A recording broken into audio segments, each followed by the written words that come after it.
नमस्कार, lead India के इस वीडियो में आपका बहुत बहुत स्वागत है। दोस्तों, मैं हूं एडवोकेट सुभाष सिंह और इस वीडियो में डिस्कस करेंगे कोलकाता में लव जिहाद के एक मामले में हाई कोर्ट का फैसला आया है और शादी को अमान्य घोषित कर दिया गया है। ये पूरा मैटर क्या है? ये मैटर उन लोगों के लिए बहुत इंपॉर्टेंट है जिनको इंटर रिलीजन मैरिज करना होता है, दो धर्मों के बीच में शादी करना होता है, या ऐसे लोग जो स्पेशल मैरिज एक्ट में शादी करना चाहते हैं उनके लिए भी ये वीडियो बहुत इंपॉर्टेंट है, या ऐसे लोग जो कन्वर्जन करके शादी करना चाहते हैं उनके लिए भी ये वीडियो बहुत ही महत्वपूर्ण है।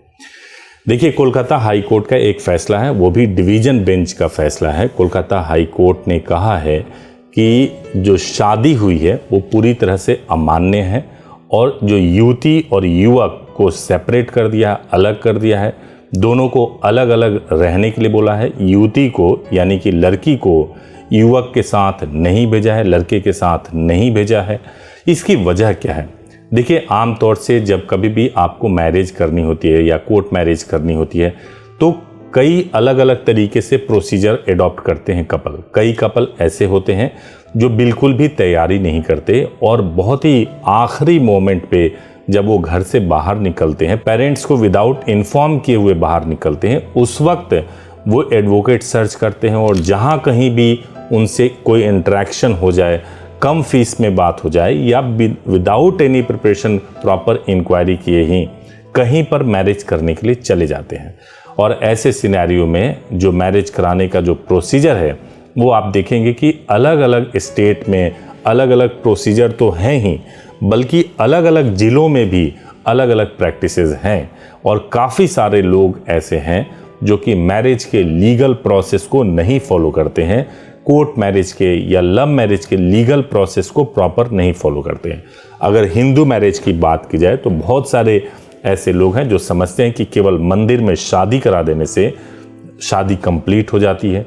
कई ऐसे हैं जो ये समझते हैं कि चलो हिंदू मुस्लिम है तो क्या हुआ, कन्वर्ट करवा करके शादी करवा दो, तो फंस जाते हैं।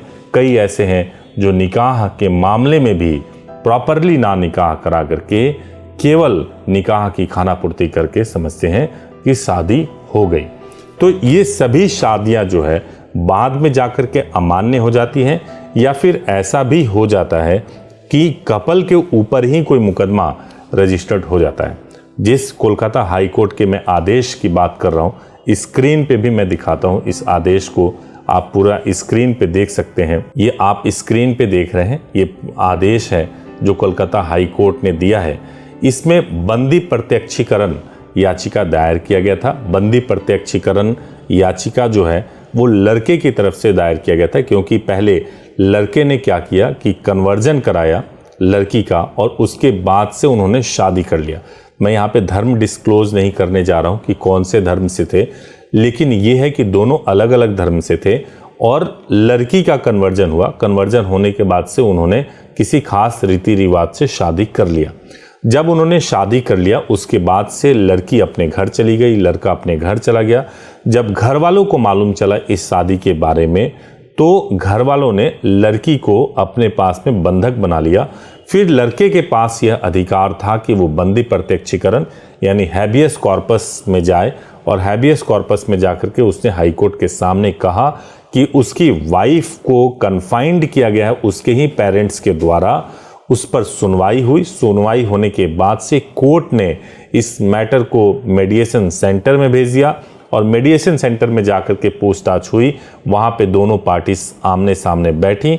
मेडिएशन सेंटर में चूंकि कोई सुलहनामा नहीं हुआ, उसके बाद से ये लोग दोबारा कोर्ट में पहुंचे और वहाँ पे कोर्ट का फैसला आया।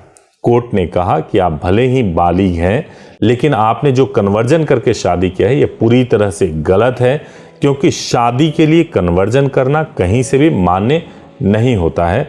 और ऐसा बोल करके उन्होंने कोर्ट ने, ऑनरेबल कोर्ट ने शादी को अमान्य घोषित कर दिया। इसके बाद से कोर्ट ने यह भी कहा कि युवक और युवती, चूंकि युवती अभी नारी निकेतन में है, तो नारी निकेतन से कोर्ट के आदेश पे लड़की के परिवार को सौंप दिया गया।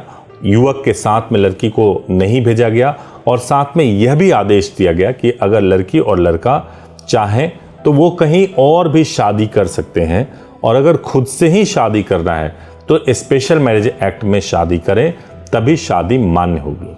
मैंने आपको अनेक वीडियोस में बताया है कि आप अगर हिंदू मुस्लिम हैं या अलग अलग धर्म के हैं तो आपको जो शादी करनी चाहिए वो स्पेशल मैरिज एक्ट में ही करनी चाहिए।